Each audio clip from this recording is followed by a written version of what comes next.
ദൈവനാമത്തിന് മഹത്വമുണ്ടാകട്ടെ. പ്രിയ സഹോദരങ്ങളെ, നിങ്ങളുടെ കൂടെ എപ്പോഴും നടക്കുന്ന, നിങ്ങളോട് സദാ ചിരിച്ചു സംസാരിക്കുന്ന ചിലർക്ക് നിങ്ങളെ ഉള്ളുകൊണ്ട് അവർക്ക് ഒട്ടും ഇഷ്ടമല്ല എന്ന് നിങ്ങൾക്കെപ്പോഴെങ്കിലും തോന്നിയിട്ടുണ്ടോ? എല്ലാ ശത്രുക്കളും തങ്ങളുടെ യഥാർത്ഥ മുഖം വെളിപ്പെടുത്തിക്കൊണ്ട് നിങ്ങളുടെ മുൻപിൽ വരണമെന്നില്ല. ചിലപ്പോൾ ആത്മീയതയും വൈകാരികവുമായ വലിയ ആക്രമണങ്ങൾ വരുന്നത് പുറത്തു നിന്നുള്ളവരിൽ നിന്നായിരിക്കില്ല, മറിച്ച് നിങ്ങളോടൊപ്പം ജീവിക്കുന്ന, നിങ്ങളെ എപ്പോഴും കേൾക്കുന്ന, നിങ്ങളുടെ രഹസ്യങ്ങൾ അറിയാവുന്നവരിൽ നിന്നായിരിക്കും. അവർ പുറമേ ചിരിക്കുമെങ്കിലും അവരുടെ ഉള്ളിൽ നിങ്ങളോട് വലിയ അസൂയയുണ്ട്, വെറുപ്പും ഉണ്ടായിരിക്കും. ഇത് തിരിച്ചറിയാതെ പോകുമ്പോഴാണ് പലരും ജീവിതത്തിൽ വലിയ ചതിക്കുഴിയിൽ വീഴുന്നതും വല്ലാതെ മുറിവേൽക്കപ്പെടുന്നതും. എന്നാൽ സഹോദരങ്ങളെ, ഇതൊരു അനാവശ്യ ഭയമായി നിങ്ങൾ കാണരുത്. എല്ലാവരെയും സംശയത്തോടെ നോക്കാനല്ല ദൈവം നമ്മെ പഠിപ്പിച്ചത്, മറിച്ച് ആത്മീയമായ ഒരു വിവേചനം സ്വന്തമാക്കാനാണ്. നിങ്ങളോട് ഏറ്റവും ചേർന്ന് നിൽക്കുന്നവർ നിങ്ങളെ രഹസ്യമായി വെറുക്കുന്നുണ്ടോ എന്ന് തിരിച്ചറിയാനുള്ള ആ 4 അടയാളങ്ങൾ എന്തൊക്കെയാണെന്ന് നോക്കാം.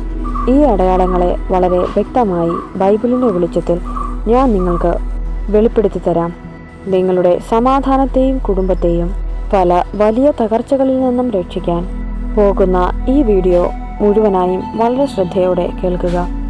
ഈ വലിയ സത്യങ്ങളിലേക്ക് കടക്കുന്നതിന് മുൻപ് മറ്റുള്ളവരുടെ അസൂയയിൽ നിന്നും രഹസ്യമായ ശത്രുക്കളിൽ നിന്നും തൻ്റെ ഭവനത്തിന് പൂർണ്ണ സംരക്ഷണം ആഗ്രഹിക്കുന്ന സകലരും താഴെ കമൻറ്റ് ബോക്സിൽ വലിയൊരു വിശ്വാസത്തോടെ ഇപ്രകാരം ഒന്ന് എഴുതുക: കർത്താവെ, രഹസ്യമായ ശത്രുക്കളിൽ നിന്ന് എന്നെ സംരക്ഷിക്കണമേ. ശരിയും തെറ്റും വിവേചിച്ചറിയാവുന്ന കൃപയെ എനിക്ക് അവിടുന്ന് നൽകണമേ. നിങ്ങളുടെ ഈ പ്രാർത്ഥന സ്വർഗത്തിൻ്റെ വലിയൊരു സംരക്ഷണ കവചം നിങ്ങളുടെ ജീവിതത്തിൽ തീർക്കട്ടെ. ഒന്നാമതായി, രഹസ്യമായി നിങ്ങളെ വെറുക്കുന്നവരുടെ ആദ്യത്തെ ലക്ഷണം. യാക്കോബ് 3:16 വചനം വളരെ വ്യക്തമായി പറയുന്നു: എവിടെ അസൂയയും സ്വാർത്ഥമോഹങ്ങളും ഉണ്ടോ അവിടെ ക്രമക്കേട്, എല്ലാ ദുഷ്കർമ്മങ്ങളും ഉണ്ട്.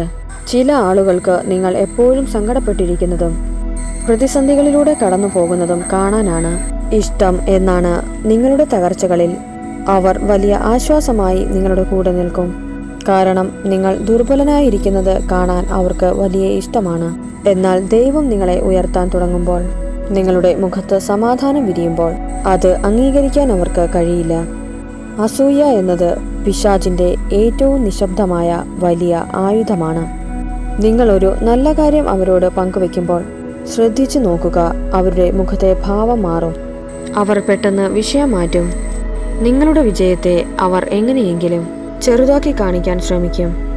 നിങ്ങൾ വലിയ സന്തോഷത്തോടെ അവരുടെ അരികിലേക്ക് ചെന്നാലും തിരികെ വരുമ്പോൾ നിങ്ങളുടെ സമാധാനം മുഴുവൻ നഷ്ടപ്പെട്ടിട്ടുണ്ടാകും. സഹോദരങ്ങളെ, യഥാർത്ഥ സ്നേഹം നിങ്ങളുടെ വിജയത്തിൽ ഒരിക്കലും അസൂയപ്പെടില്ല. അസൂയ നിങ്ങളുടെ സമാധാനത്തെ കെടുത്താൻ എപ്പോഴും ശ്രമിച്ചുകൊണ്ടിരിക്കും. രണ്ടാമതായി, ഇത്തരം ആളുകൾ എങ്ങനെയാണ് നമ്മെ തകർക്കുന്നത് എന്ന് നോക്കാം. ഇത് വളരെ സൂക്ഷ്മമായ ഒരു ആക്രമണമാണ്. വചനം നമ്മെ ഓർമ്മിപ്പിക്കുന്നു: തുളച്ചു കയറുന്ന വാളുപോലെ വീണ്ടുവിചാരമില്ലാതെ വാക്കുകൾ ഉപയോഗിക്കുന്നവർ ഉണ്ട്. വിവേകിയുടെ വാക്കുകൾ മുറിവുണക്കുന്നു. രഹസ്യമായി നിങ്ങളെ വെറുക്കുന്നവർ ഒരിക്കലും നിങ്ങളോട് നേരിട്ട് വഴക്കിന് വരില്ല. പകരമായി അവർ തമാശയുടെ രൂപത്തിൽ നിങ്ങളെ കുത്തി നോവിക്കും. വാക്കുകൾക്ക് മനുഷ്യരെ കൊല്ലാനുള്ള ശക്തിയുണ്ടെന്ന് അറിയുക. ഒരു ചിരിയോടെ ആയിരിക്കും രഹസ്യ ശത്രുക്കൾ നിങ്ങളോട് പെരുമാറുന്നത്. നിങ്ങളുടെ കുറവുകളെ മറ്റുള്ളവരുടെ മുൻപിൽ വളരെ തമാശ രൂപേണ അവതരിപ്പിക്കും. നിങ്ങളെ ഒരു പരാജയമായി എപ്പോഴും ചിത്രീകരിക്കും. സ്ഥിരമായി ഒരാളോട് സംസാരിക്കുമ്പോൾ നിങ്ങളുടെ ആത്മവിശ്വാസം നഷ്ടപ്പെടുന്നുണ്ടെങ്കിൽ അത് യാദൃശ്ചികമല്ല, നിങ്ങളുടെ ഊർജവും സന്തോഷവും വലിച്ചെടുക്കാനുള്ള അവരുടെ ബോധപൂർവമായ ശ്രമമാണ്. സ്നേഹമുള്ള സുഹൃത്തുക്കളുടെ തിരുത്തലുകൾ നിങ്ങളെ വളർത്തും.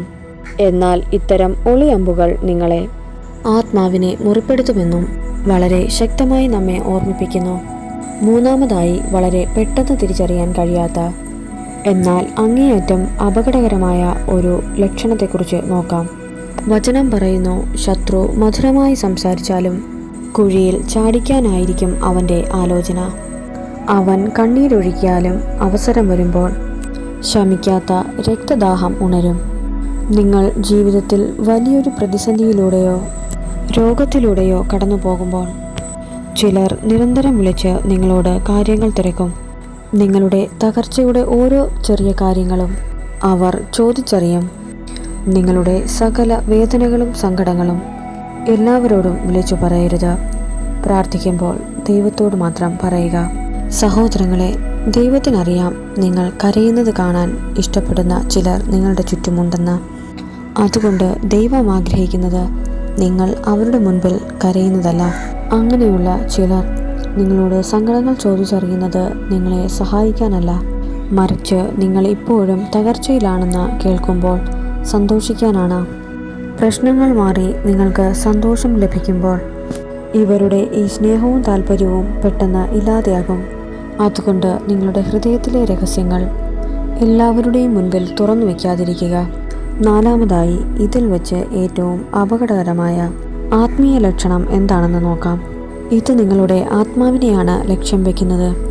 മത്തായി 7:15 ഈശോ നമുക്ക് മുന്നറിയിപ്പ് നൽകുന്നു. ആളുകളുടെ വേഷത്തിൽ വരുന്ന വ്യാജ പ്രവാചകന്മാരെ സൂക്ഷിച്ചുകൊള്ളുവിൻ. ഉള്ളിൽ അവർ കടിച്ചു ചീന്തുന്ന സാത്താൻ്റെ രൂപമാണ്. നിങ്ങളെ രഹസ്യമായി തകർക്കാൻ ആഗ്രഹിക്കുന്ന ചില വ്യക്തികൾ ആദ്യം ലക്ഷ്യം വയ്ക്കുന്നത് നിങ്ങളുടെ ആത്മീയ ജീവിതത്തെ എങ്ങനെ തകർക്കാമെന്നാണ്. നിങ്ങളുടെ പ്രാർത്ഥനാ ജീവിതത്തെയാണ് അവരുടെ നോട്ടം. നിങ്ങളെ യഥാർത്ഥമായി സ്നേഹിക്കുന്ന ഒരു വ്യക്തിയും നിങ്ങളുടെ ആത്മീയ കാര്യങ്ങളിൽ നെഗറ്റീവ് കാര്യങ്ങൾ പറയില്ല. എന്നാൽ നിങ്ങളുടെ ആത്മീയ ജീവിതം നശിക്കാൻ ആഗ്രഹിക്കുന്നവർ നിങ്ങളുടെ പ്രാർത്ഥനയെയും നിങ്ങൾ പള്ളിയിൽ പോകുന്നതിനെയും നിങ്ങളുടെ എല്ലാ ആത്മീയ കാര്യങ്ങളിലും നെഗറ്റീവായിട്ട് നിങ്ങളോട് സംസാരിക്കും. ഇത്രയും പ്രാർത്ഥന ദൈവത്തിന് ആവശ്യമില്ല, നീ എന്തിനാണ് ഇത്രയും നേരം പ്രാർത്ഥിക്കുന്നത് എന്നൊക്കെ തമാശ രീതിയിൽ അത് അവതരിപ്പിക്കും. ഇങ്ങനെ ഓരോ കാര്യങ്ങൾ പറഞ്ഞ് നിങ്ങളുടെ വിശ്വാസത്തെ അവർ പതുക്കെ ഇല്ലാതെയാക്കും. കാരണം അവർക്കറിയാം ആത്മീയമായ ചിന്തയും പ്രവൃത്തിയും പിശാചിൻ്റെ ഇങ്ങനെയുള്ള പ്രവൃത്തികളെ തടയുമെന്ന്. നിങ്ങളുടെ ആത്മീയ ശക്തിയാണ് ശത്രുക്കളുടെ പേടി. അതുകൊണ്ട് നിങ്ങളുടെ വിശ്വാസ ജീവിതത്തെ തകർക്കാൻ ശ്രമിക്കുന്നവരിൽ നിന്ന് വിവേകത്തോടെ അകലം പാലിക്കുക.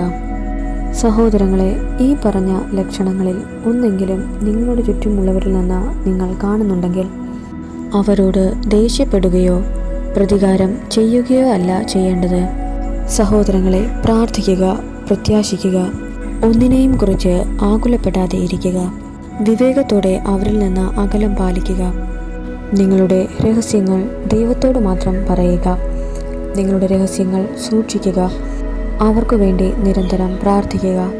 ഒരു ദുഷ്ടതയ്ക്കും ഒരു രഹസ്യ ശത്രുവിനും ദൈവത്തിൻ്റെ സംരക്ഷണത്തെ മറികടക്കാൻ സാധിക്കില്ല.